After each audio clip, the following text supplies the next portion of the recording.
जय हिंद दोस्तों, मैं नवीन कुमार आप सभी लोगों का करता हूं स्वागत आप अपने nursing channel SS nursing classes पे।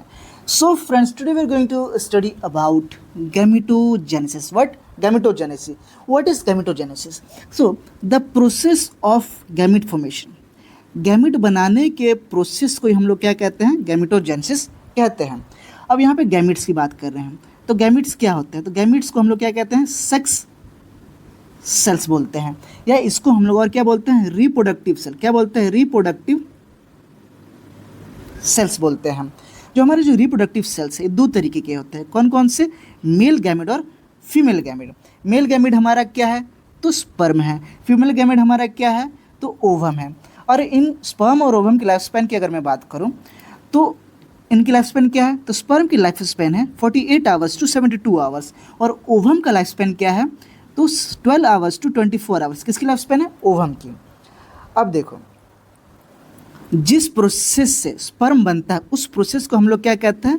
स्पर्मेटोजेनेसिस कहते हैं। और जिस प्रोसेस से ओवम बनता है उस प्रोसेस को हम लोग क्या कहते हैं? ओजेनेसिस कहते हैं। और एक बार इनके डेफिनेशंस की हम लोग बात कर लेते हैं। So the spermatogenesis, the process involve in the development of spermatids from the primordial male germ cell and their differentiation into the spermatozoa is called spermatogenesis। देखो, कहने का मतलब क्या है कि जो प्रीमोडियल मेल जर्म सेल्स है उससे स्पर्मिट्स बनाया, ठीक है, और इस स्पर्मिट्स को आगे फर्दर जाके डिफ्रेंशिएट किसमें करे? स्पर्मेटोजोआ। स्पर्मेटोजोआ कहने का मतलब क्या है? स्पर्म में। किसमें? स्पर्म में, ठीक है। तो हाँ, अब देखो, उसी प्रोसेस को हम लोग क्या कहते हैं? स्पर्मेटोजेनेसिस कहते हैं। कि स्पर्म बनाने के प्रोसेस को हम लोग क्या कहते हैं? स्पर्मेटोजेनेसिस कहते हैं। ये स्टार्ट कब होता है? तो it start at the puberty. जब किशोरावस्था आती है मेल्स में तब जाके स्पर्मेटोजेनेसिस जो है वो शुरू होता है। वहीं अगर ओजेनेसिस का हम लोग बात करें तो the process involve in the development of the mature ovum is called oogenesis. कहने का मतलब क्या है कि जो ओवम को मैच्योर करता है ऐसे डेवलपमेंट प्रोसेस को हम लोग क्या कहते हैं? ओजेनेसिस कहते हैं। और ये कब स्टार्ट होता है? तो start at the intra uterine life. देखो, ये यहाँ पे देखो, समझने वाली बात क्या है कि मेल्स में ये जन्म के बाद हो रहा है, आफ्टर बर्थ, ठीक है। लेकिन फीमेल्स में क्या हो रहा है? Before birth. क्योंकि बर्थ के पहले क्या हो रहा है? इंट्रायूट्राइन फेज में हो रहा है, मतलब कि अभी गर्भ में, तभी ओजेनेसिस क्या होता है? स्टार्ट हो जाता है, ठीक है। अब देखो, ओजेनेसिस जो प्रोसेस है हमारा, ठीक है, इस पर हम लोग थोड़ा प्रकाश डालते हैं। तो ओजेनेसिस क्या? तो ओजेनेसिस जैसे मैंने पहले ही बताया, process of female gamete formation, ठीक है। बाकी फीमेल गैमेट्स को बनाने के प्रोसेस को हम लोग क्या कहते हैं? ओजेनेसिस कहते हैं। लेकिन फर्दर इसको और अच्छे से अगर आप बोलना चाहो तो क्या बोल सकते हो? तो oogenesis is the process of secondary oocyte formation from the premature germ cell। Germ cell के बारे में मैं बताता हूँ, लेकिन उससे पहले एकदम बेसिक से हम लोग लेके चलेंगे जिससे आपके दिमाग में कोई कन्फ्यूज़न ही ना रहे मेरे चैनल पे आने के बाद। तो देखो, जैसे मैंने गैमेट्स की बात की, मेल और फीमेल गैमेट्स। तो फादर से मेल गैमेट आया स्पर्म, मदर से क्या आया? फीमेल गैमेट आया ओवम, और ये दोनों फर्टिलाइज करते हैं, और फर्टिलाइज करके क्या बनाते हैं? जाइगोट बनाते हैं। ये जाइगोट फर्दर जब जाता है यूट्राइन में तो क्या बनता है? Yolk sac. क्या बनता है? Yolk sac. और इसी यूक सैक में क्या आता है? Germ cell. क्या आते हैं? Germ cell. और इन जर्म सेल्स के पास ये पावर होता है कि किसी भी ऑर्गन में ये क्या हो सकते हैं? डेवलप हो सकते हैं। That is the power of germ cell. अब इसी को देखो, ओजेनेसिस के हम स्टेप्स को समझेंगे और जर्म सेल्स कैसे इसमें अपना इंपॉर्टेंट रोल निभा रहा है उसको समझेंगे। तो यहाँ पे देखो, मदर जो 4 वीक प्रेग्नेंट हो जाएगी तब जो जर्म सेल है जो कि डिप्लॉयड है नेचर, 46 मीन्स टू से कि 2n है, डिप्लॉयड नेचर है, ठीक है, वो क्या होगा? माइग्रेट करके यूक सैक में आएगा। इसको हम लोग क्या बोलेंगे? Germ cell migration. क्या बोलेंगे? जर्म सेल माइग्रेशन, मतलब कि जर्म सेल माइग्रेट करके यूक सैक में आता है और उसको फर्दर किस में कन्वर्ट करता है? Primordial germ cell. किसमें कन्वर्ट करता है? Primordial germ cell. ये भी क्या होगा? डिप्लॉयड नेचर का होगा। फिर जो प्रीमोडियल जर्म सेल्स है वो क्या करेगा? माइटोटिक डिवीजन करेगा। माइटोटिक डिवीजन क्या होता है? तो समसूत्री विभाजन, मतलब कि जितना नंबर ऑफ एन यहाँ पे होगा, क्रोमोसोम होगा, उतना ही नंबर ऑफ क्रोमोसोम क्या होगा? अगले प्रोसेस में भी होगा। तो ये माइटोटिक डिवीजन करने का क्या बनाता है? उगोनिया बनाता है। क्या बनाता है? उगोनिया। ये भी क्या होगा? 2n होगा। और ये कितना नंबर होगा? 7 million at the time of 20 week. 20 week के टाइम पे किसका नंबर कितना होगा? 7 मिलियन होगा।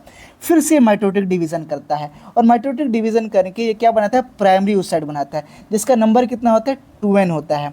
और at the birth at the birth, ये कितना पूरा हो जाता है 2 मिलियन, एट द बर्थ कितना बच जाता है 2 मिलियन, और ये कितना, इसका नेचर क्या है, डिप्लॉयड नेचर का होगा क्योंकि माइटोटिक डिवीजन हो रहा है।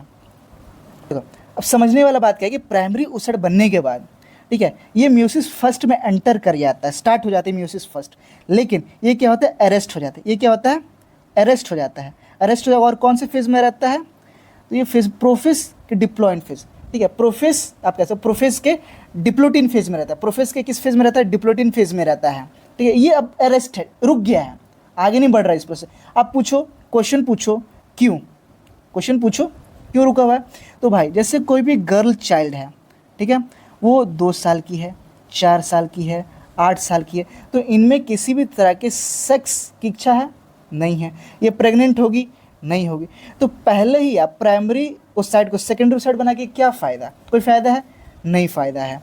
तो वैसे ही अब जब ये लोग प्यूबर्टी हिट करेगा, जब क्या हिट करेगा, प्यूबर्टी हिट करेंगे, और इसमें क्या होगा, फर्स्ट ओवुलेशन होगा, तब जाके मियोसिस जो हमारा फर्स्ट था वो क्या होगा, कंप्लीट हो जाएगा। मियोसिस फर्स्ट जो स्टार्ट हुआ था वो क्या होगा, यहाँ पे कंप्लीट हो जाएगा, और क्या बनाएगा, polar body, first polar body और सेकेंडरी सेट कब बनाएगा, जब फर्स्ट ओवुलेशन हो, मीन्स टू से प्यूबर्टी हिट करेगा। और ये किस में होगा, तो नॉन प्रेग्नेंट वीमेन में होगा, ये सभी वीमेंस में होगा, जो भी नॉन प्रेग्नेंट वुमेन है इनमें ये हमको देखने को मिलेगा। और फर्दर ये क्या होगा कि जब MC आएगा, मेंस्ट्रुअल साइकिल आएगा, ये ब्लीडिंग होगी, ये क्या होगा, बाहर चला जाएगा। लेकिन अब देखो इसमें अब अगला क्या, ये देखो ये तो नॉन प्रेग्नेंट तक का बात कर लिया हमने, अब आगे हम लोग स्टेज देखते हैं कि जब ये सेकेंडरी ऊसैड बनेगा, जैसे प्राइमरी ऊसैड बना था वैसे ही अब क्या बन रहा है, सेकेंडरी ऊसैड बन रहा है। तो सेकेंडरी ऊसैड क्या करता है कि ये भी म्यूसिस सेकंड शुरू कर देता है, लेकिन ठीक है, ये भी क्या होगा, म्यूसिस सेकंड शुरू कर देगा, लेकिन ये भी क्या हो जाएगा, अरेस्टेड फेज में चला जाएगा। अरेस्टेड फेज कौन सा फेज होगा, वो मेटाफेज होगा। कौन सा फेज होगा, मेटाफेज होगा। और ये तब तक कंप्लीट नहीं होगा जब तक ये वहाँ पे स्पर्म आके फर्टिलाइज ना करे। जैसे ही म्यूसिस सेकंड कब कंप्लीट होगा, जब फर्टिलाइजेशन होगा, और जब फर्टिलाइजेशन होगा तो फिर 2 चीज़ें बनेंगी, कौन कौन सी, सेकेंड पोलर बॉडी और फीमेल प्रोन्यूक्लियस। क्या बनेगी, फीमेल प्रोन्यूक्लियस। तो ये जितना आपने देखा, ये जितनी चीज़ें अभी आपने देखी, यही क्या है, oogenesis के पूरे स्टेप्स या प्रोसेस आप लोग बोल सकते हो। आई होप आपको इस समझ में आ गया होगा। अब देखो, अब हम लोग बात करते हैं स्पर्मेटोजेनेसिस का। किसका, स्पर्मेटोजेनेसिस। तो स्पर्मेटोजेनेसिस क्या है, तो फॉर्मेशन ऑफ मैच्योर स्पर्म, ठीक है, स्पर्म या spermatozoa from the primordial germ cell. जैसे हमने बात की कि जर्म सेल से स्पर्मेटोजोआ, स्पर्मेटोजोआ कहने का मतलब क्या है, स्पर्म को मैच्योर करने के प्रोसेस को हम लोग क्या बोलते हैं, स्पर्मेटोजेनेसिस बोलते हैं। अब अगला क्वेश्चन क्या आता है कि स्पर्मेटोजेनेसिस होता कहाँ पे है, what is the location, what is the place. तो इसका लोकेशन क्या है, टेस्टिस। टेस्टिस में कहाँ, इन सेमनीफेरस ट्यूब्यूल्स। कहाँ पे, इन सेमनीफेरस ट्यूब्यूल में। अब कहने देखो यहाँ पे एक चीज़ लिखा, स्टार्ट आफ्टर द बर्थ। देखो ये मेरे खुद के नोट्स से जो मैं आपके साथ शेयर कर रहा हूँ, ठीक है, मैंने 2-3 जगहों से बुक से देख के इसको बनाया है, तो ये आपको हेल्पफुल करेगा, तो एकदम अच्छे से समझना। तो स्टार्ट आफ्टर द बर्थ के बाद स्टार्ट तो हो जा रहा है, ठीक है, लेकिन मिच्योर कब होगा, प्यूबर्टी में। इसलिए कहते हैं कि प्यूबर्टी में जाकर स्टार्ट है। स्टार्ट एक्चुअली प्यूबर्टी में नहीं हो रहा है, स्टार्ट पहले ही हो रहा है, ठीक है। और देखो कोई भी चीज़ अचानक से तो नहीं होता ना, धीरे धीरे होते होते वो क्या एक पीक फॉर्म लेता है। वैसे start from birth and mature at the puberty, puberty में जाके ये मिच्योर हो जाता है। तो स्पर्मेटोजेनेसिस होता है पीक लेवल पे अपना होता है, काम करता है। फिर क्या है, sperm made up of endoderm germ layer. जो स्पर्म किससे बना होता है, तो एंडोडर्म जर्म लेयर से बना होता है, याद रखना। देखो अब यहाँ पे हमने स्पर्मेटोजेनेसिस की बात कर रहे थे, ठीक है, यहाँ लेकिन यहाँ पे एक और वर्ड आता है, स्पर्मियोजेनेसिस। स्पर्मियोजेनेसिस क्या है, सो स्पर्मियोजेनेसिस क्या है, तो formation of spermatozoa from the spermatids. तो स्पर्मेटिड जो एक क्या प्रीमेच्योर फेज है स्पर्म का, ठीक है, उस फेज से स्पर्मेटोजोआ या फुल्ली फ्लेश्ड मेच्योर स्पर्म बनाने का जो प्रोसेस है, जो तरीका है, उसको हम लोग क्या कहते हैं, स्पर्मियोजेनेसिस कहते हैं। याद रखना। देखो 2 चीज़, स्पर्मेटोजेनेसिस क्या है कि प्रीमोडियल जर्म सेल्स से जो स्पर्म बन रहा था उस फुल प्रोसेस को हम लोग बोलते हैं स्पर्मेटोजेनेसिस कह रहे थे। लेकिन यहाँ पे क्या है, ये यहाँ पे बोला है कि स्पर्मेटिड से लेके क्या था, स्पर्मेटोजोआ, ठीक है, जो दूसरा स्पर्म बना रहा है, स्पर्मेटिड से लेके स्पर्म जो बना रहा है उस प्रोसेस को स्पर्मियोजेनेसिस कहते हैं। आई होप आपको डिफरेंस समझ में आ रहा होगा।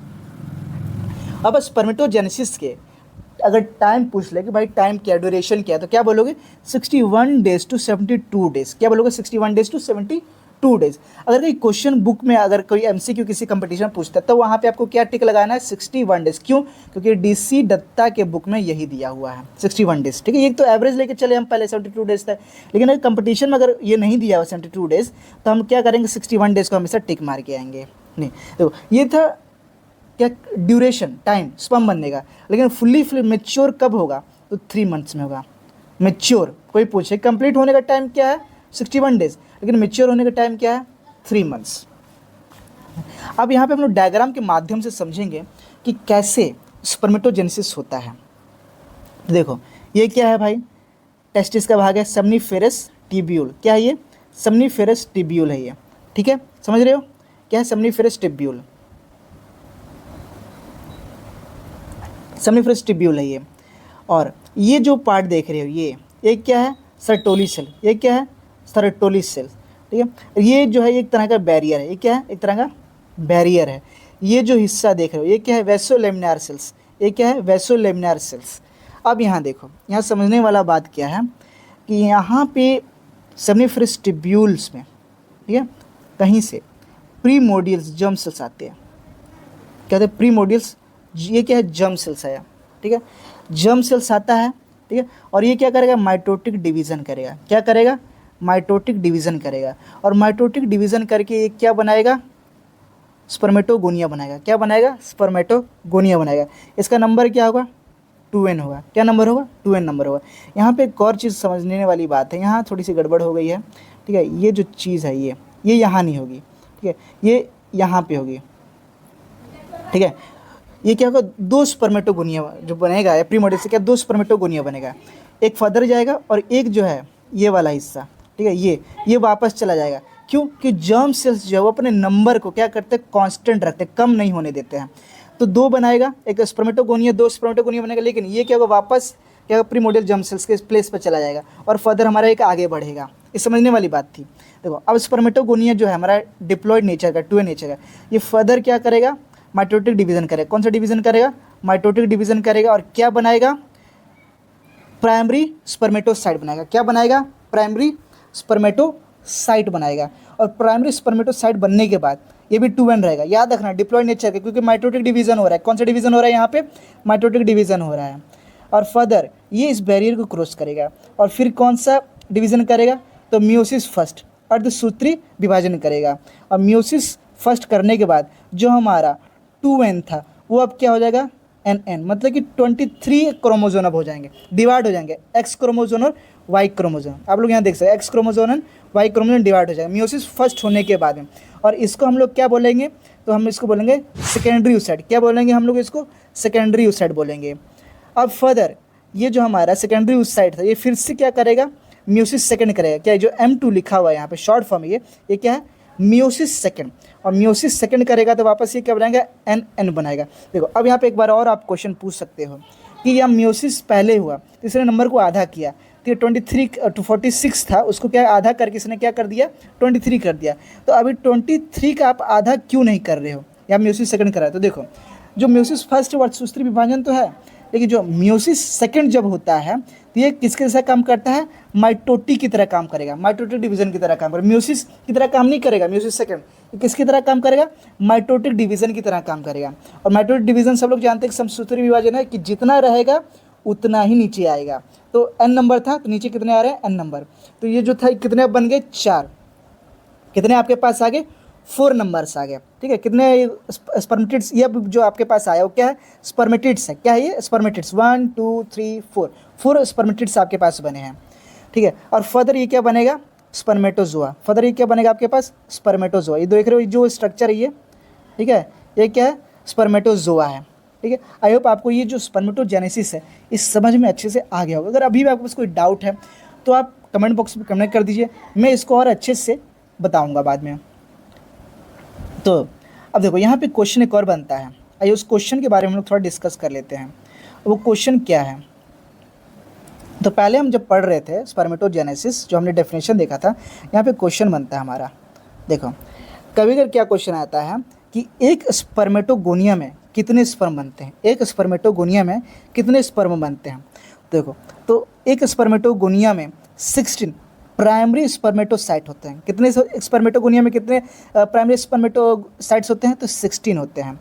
और एक प्राइमरी स्पर्मेटोसाइट में, जैसे कि अभी मैंने बताया, प्राइमरी स्पर्मेटोसाइट से कितने स्पर्मेटिड्स बन रहे थे? तो 4 बन रहे थे। याद करो, क्या मियोसिस फर्स्ट हुआ, ठीक है, सेकेंडरी स्पर्मेटोसाइट बना, और फिर फर्दर आगे जाके वो क्या, फिर मियोसिस जब सेकंड होता है तो क्या बनता है?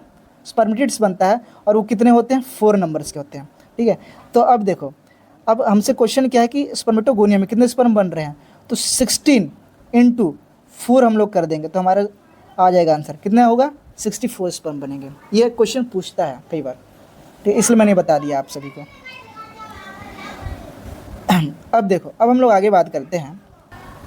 अब देखिए यहाँ पे देखने वाली क्या बात है कि ये जो हमारे स्पर्मेटोजेनेसिस प्रोसेस हो रहा है, इसमें 2 सेल्स की बहुत बड़ी भूमिका है, बहुत बड़ा रोल है। पहला है लीडिंग सेल, दूसरा क्या है? Sertoli cells. तो जो लीडिंग सेल्स वो क्या करता है? LH हार्मोन रिलीज करता है, ल्यूटिनाइजिंग हार्मोन। लेकिन तो फीमेल्स में होता है। मेल्स में इसको हम लोग किस नाम से जानते हैं? ICSH। ICSH क्या है? तो इंटरस्टिशियल सेल स्टिमुलेटिंग हार्मोन। एक है इंटरस्टिशियल सेल स्टिमुलेटिंग हार्मोन। और ये हार्मोन जो किस नेचर का होता है? तो लिपिड नेचर हार्मोन का होता है। किस नेचर का होता है? लिपिड नेचर हार्मोन का होता है। और वही लिपिड जो होता है, जो ये हार्मोन है, जो जिसका हम बात करें, वो ही क्या बनाता है? आपका टेस्टोस्टेरोन बनाता है। क्या बनाता है? टेस्टोस्टेरोन बनाता है। टेस्टोस्टेरोन फिर किस में रिस्पॉन्सिबल हो? तो responsible for the maturation of sperm. तो यही जो टेस्टोस्टेरोन है वो क्या करता है? Responsible for the maturation of sperm. अब फर्दर हम लोग बात करते हैं सर्टोली सेल का। तो सर्टोली सेल क्या है? वो FHS रिलीज करता है, फॉलिकुलर स्टिमुलेटिंग हार्मोन। और ये क्या सिक्रेट कराता है? Secrete androgen binding protein. Secrete androgen binding protein. और ये क्या करता है? टेस्टोस्टेरोन को बाइंड करता है और इसको वाटर सॉल्युबल बनाता है। अब देखो, वाटर सॉल्युबल बनाता है तो ये कैसे हेल्प करता है ना? अब दिमाग में आ रहा होगा जी। देखो, जो हमारे टेस्टोस्टेरोन वाटर सॉल्युबल बन जाता है तो ये जो बैरियर है इसको एंटर करता है और अपना जो फर्दर इसको मेच्योर करने में क्या करता है? स्पर्म को मेच्योर करने में हेल्प करता है। अगर टेस्टोस्टेरोन वाटर सॉल्युबल नहीं होगा, अगर ये वाटर सॉल्युबल नहीं होगा तो ये यहाँ पे अपना क्या, इसके अंदर, इस बैरियर के अंदर एंटर ही नहीं कर पाएगा। ये हमारा जो कंपार्टमेंट है, वैसो कंपार्टमेंट, तो यहाँ पे लिखा है वैसो कंपार्टमेंट, ठीक है, इसके अंदर क्या करेगा? एंटर ही नहीं कर पाएगा, इस बैरियर में एंटर ही नहीं कर पाएगा अगर ये वाटर सॉल्युबल नहीं होगा, ठीक है। तो ना एंटर करेगा, ना ही हमारे ये फर्दर जो हमारे स्पर्मेटोजेनेसिस फर्दर जो प्रोसेस है आगे बढ़ेगा ही नहीं। इसलिए इसका वाटर सॉल्युबल होना बहुत ज़रूरी है। अब हम लोग बात करते हैं स्ट्रक्चर ऑफ गैमेट्स। गैमेट्स के हम लोग स्ट्रक्चर की बात करते हैं। तो पहले हम लोग बात करेंगे स्ट्रक्चर ऑफ ओवम। ओवम के स्ट्रक्चर की बात करेंगे। तो एक आपके यहाँ पे एक बॉल जैसी स्ट्रक्चर दिख रही है जो कि फ्लावर जैसे हम बाहर निकले हुए हैं। तो जो फ्लावर जैसे पंखुड़ी जो बाहर निकली हुई है, इसको हम लोग क्या कहते हैं? Corona radiata. क्या कहेंगे? कोरोना रेडियाटा कहेंगे। और जो रेड कलर का ये जो है कोरोना रेडियाटा के ठीक बाद जो रेड कलर का जो सर्कल है, इसको हम लोग क्या बोलते हैं? जोना पैलिसुडा। क्या बोलेंगे? जोना पैलिसुडा बोलेंगे। फिर ब्लू कलर की जो लाइन है इसको हम लोग क्या बोलेंगे? विटिलिन मेम्ब्रेन। और इन दोनों के बीच में जो स्पेस, इसको हम लोग क्या बोलेंगे? प्री विटिलिन स्पेस बोलेंगे। ये प्लाज्मा है और ये क्या है? न्यूक्लियस है। अब दो इसके बारे में थोड़ा बात लिख लो यार, नहीं तो ओवम बुरा मान जाएगा, है ना। It is the round and Oval structure. ये क्या है? राउंड और ओवल स्ट्रक्चर का होता है। It is largest cell of human body. तो क्वेश्चन कभी पूछता है ना कि सबसे बड़ी सेल्स कौन सी होती है? तो ओवम है। सबसे बड़ी सेल कौन सी है ह्यूमन बॉडी में? ओवम है। इसका डायमीटर कितना था? 125 माइक्रोमीटर। 125 माइक्रोमीटर। देखो, और ये बनता है कहाँ पे? तो फ्रॉम ओवरी। ओवरी में बनता है ये। अब हम लोग देखो, अब यहाँ जितना हमने स्ट्रक्चर पढ़े, corona radiata, zona pellucida, pre vitelline space and vitelline membrane, उसके बारे में कुछ बातें देख लेते हैं, जान लेते हैं, लिख लेते हैं। तो कोरोना रेडियाटा जो है, it is outer most layer. ये कौन सा? सबसे बाहरी हिस्सा है। और ये किससे बना हुआ है? From cumulus oophorus with the protein and fat. ठीक है, कुमुलस ओफेरस से तो बना है, लेकिन उसके साथ क्या है? प्रोटीन और फैट भी है। अब देखो, नेक्स्ट हमारा जो लेयर है वो क्या था? जोना पैलिसुडा, जो कि ठीक नीचे था, present below of corona radiata. और ये किससे बना हुआ है? मेड अप ऑफ ग्लाइकोप्रोटीन से बना हुआ है। और ये प्रिवेंट क्या करता है? ये प्रिवेंट पोलिस्पर्मी। अब पोलिस्पर्मी कहने का मतलब क्या है? कि जो हमारा ओवम है, स्पर्म तो बहुत सारे आते हैं, ठीक है, तो अभी तो बहुत सारे इसमें एंटर कर जाएंगे। तो जोना पैलिसुडा क्या करता है कि जैसे एक स्पर्म ने एंट्री ली तो ये अगर रास्ता बंद कर देता है, तो एक स्पर्म जैसे एंटर करता है तो ये रास्ता बंद कर देता है, जिससे ढेर सारे स्पर्म इसके अंदर नहीं आते हैं। तो पॉलीस्पर्मी को क्या करता है? ढेर सारे स्पर्म को अंदर आने से क्या करता है? प्रिवेंट करता है। ठीक है। आगे देखो हम बात करते हैं विटिलिन मेम्ब्रेन का, हम लोग बात करते हैं। तो विटिलिन मेम्ब्रेन क्या करता है? तो vitelline membrane present below the zona pellucida, zona pellucida के ठीक नीचे होता है, और ये न्यूक्लियस को क्या करता है, न्यूक्लियस ऑफ ओवम को क्या करता है, ये कवर करके रखता है। ठीक है, ये थिन स्ट्रक्चर होता है और ये क्या होता है, ट्रांसपेरेंट होता है। अब प्री विटिलिन स्पेस का हम लोग बात करते हैं कि प्री विटिलिन स्पेस क्या है। तो प्री विटिलिन जो है प्रेजेंट बिटवीन द ज़ोना पैलिसुडा और विटिलिन मेम्ब्रेन। तो हमारा जो ज़ोना पैलिसुडा है और हमारा जो विटिलिन मेम्ब्रेन है, दोनों के बीच में जो प्रेजेंट स्पेस है, जो बची हुई स्पेस है, उसी को हम लोग क्या बोलते हैं, प्री विटिलिन स्पेस। निश्चित से विटिलिन के पहले वाली स्पेस को हम लोग क्या बोलते हैं, प्री विटिलिन स्पेस बोलते हैं। ये जानने वाली क्या बात है यहाँ पे कि जो पोलर बॉडीज़ थी, first polar body, second polar body, ठीक है, are present into the pre vitelline space. कहने का मतलब क्या, जो फर्स्ट और सेकंड जो हमने पढ़ा था ना, ये कहाँ पे रहेंगी, ये प्री विटिलिन स्पेस में रहती है। याद रखना, अगर कोई पूछ दे कि जो पोलर बॉडीज़ है बनने के बाद कहाँ रहती है, तो प्री विटिलिन स्पेस में रहती है। याद रहेगा सभी को। चलिए आगे बढ़ते हैं हम लोग। अब स्ट्रक्चर और स्पर्म की हम लोग बात करते हैं कि स्पर्म के स्ट्रक्चर क्या है। तो यहाँ पे एक बहुत ही सुंदर सी सांप जैसी, केचुआ जैसी एक डायग्राम आपको दिख रही होगी।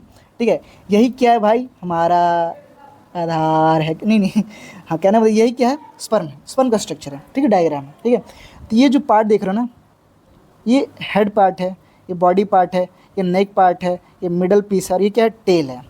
फर्दर ये क्या है, टेल है। तो जो है, ये जो हेड पार्ट है ना, यहाँ पे क्या है, एक्रोसोम प्रेजेंट होता है, एक्रोसोम कैप और एक्रोसोम। तो एक्रोसोम की कैप जो पेनिट्रेट करने में हेल्प करता है, जो एक्रोसोम कैप के क्या करेगा, पेनिट्रेट, ओवम में पेनिट्रेट करने में काम करेगा। ठीक है, और जो एक्रोसोम जो है बचा, जो एक्रोसोम कैप के जो नीचे होगा, वो जो एक्रोसोम है वो क्या करेगा, तो पार्ट ऑफ हेड, तो यहाँ देखने वाला part of head, anterior most part, सबसे आगे वाला पार्ट है। ठीक है, इसमें एक एंजाइम प्रेजेंट होता है जो कि हेल्प करता है फर्टिलाइजेशन में। ठीक है, किसमें हेल्प करता है, फर्टिलाइजेशन में हेल्प करता है, मतलब कि स्पर्म और ओवम को मिलने में हेल्प करता है। तो उसमें किस तरह के एंजाइम प्रेजेंट है भाई, तो हाइलुरोनिडेज, क्या, हाइलुरोनिडेज नाम का एक एंजाइम प्रेजेंट। देखो जहाँ एज लग गया, इसका मतलब क्या, एंजाइम। तो हाइलुरोनिडेज नाम का एक एंजाइम प्रेजेंट होता है जो कि फर्टिलाइजेशन में हेल्प करता है। आगे देखो, बॉडी है। ठीक है, तो बॉडी में क्या प्रेजेंट होता है, जेनेटिक मटेरियल प्रेजेंट। यहाँ पे क्या होता है, जेनेटिक मटेरियल प्रेजेंट होता है। और जो न्यूक्लियस है फ्लैट होता है, किस कैसा होता है, जो न्यूक्लियस है फ्लैट होता है, इसमें क्या है, डीएनए प्रेजेंट होता है। फिर क्या है, नेक पोर्शन आता है, इसमें सेंट्रियोल्स हैं। क्या है, देखो यहाँ पे दिया है, यहाँ पे क्या है, प्रोक्सिमल सेंट्रियोल्स होते हैं। ठीक है, इनका अरेंजमेंट क्या होता है, 9 + 0, 9 ऐसे करके 9 रहेगा और ये बीच में खाली है 0। ठीक है, इसको जानने की ज़रूरत नहीं, लेकिन फिर भी मैं बता देता हूँ। फिर है मिडल पीस, हमारा मिडल पीस का maximum amount of mitochondria present in middle piece. ये जो आप देख रहे हो ना यहाँ पे, ये इस एरिया में क्या माइटोकॉन्ड्रिया प्रेजेंट होता है। और ये माइटोकॉन्ड्रिया का पावर हाउस है, इसका क्या पावर हाउस, देखो ये इसका जो हमने पहली बात देखा कि 48 घंटे से लेकर 72 आवर्स क्या इसका लाइफ स्पेन है। तो इतना जिंदा कैसे रहे, इसको एनर्जी कहाँ से मिलेगी, तो यही माइटोकॉन्ड्रिया इसको एनर्जी देगा। आगे हम लोग बात करते हैं टेल का। तो टेल क्या है, तो tail it is example of flagella. ये क्या है, फ्लैजेला का ये क्या है, एग्जाम्पल है। और ये रिस्पॉन्सिबल फॉर मूवमेंट, और स्पर्म के मूवमेंट में क्या करता है, हेल्प करता है। सो फ्रेंड्स, आई होप जो आज की जो हमारी क्लास है गैमेटोजेनेसिस, जहाँ पे इनमें स्पर्मेटोजेनेसिस, oogenesis और the structure of sperm and ovum देखा, तो आई होप आपको जो आज की क्लास है वो बहुत ही अच्छी लगी होगी, आपको सब कुछ समझ में आया होगा। अगर अभी भी आपको किसी भी चीज़ में, किसी भी डायग्राम में, किसी भी प्रोसेस में, स्पर्मेटोजेनेसिस, oogenesis, अगर कहीं भी डाउट है तो यू कैन जस्ट आस्क। आप मेरे इंस्टाग्राम पे जाके मुझसे पूछ सकते हो, या आप मुझे कमेंट बॉक्स में आप कमेंट करके पूछ सकते हो। किसी भी तरह का डाउट है, या फर्दर किसी और टॉपिक पे, आप इंडिविजुअल किसी और टॉपिक पे आप वीडियो चाहते हो, तो आप उसके लिए भी हमारे कमेंट बॉक्स में कमेंट करें, और मैं उस टॉपिक पे वीडियो बनाने की कोशिश करूँगा। सो ऐसी मोर इन्फॉर्मेटिव वीडियोस के लिए आप हमारे चैनल को लाइक कीजिए, सब्सक्राइब कीजिए और अपने दोस्तों में शेयर कीजिए। जय हिंद।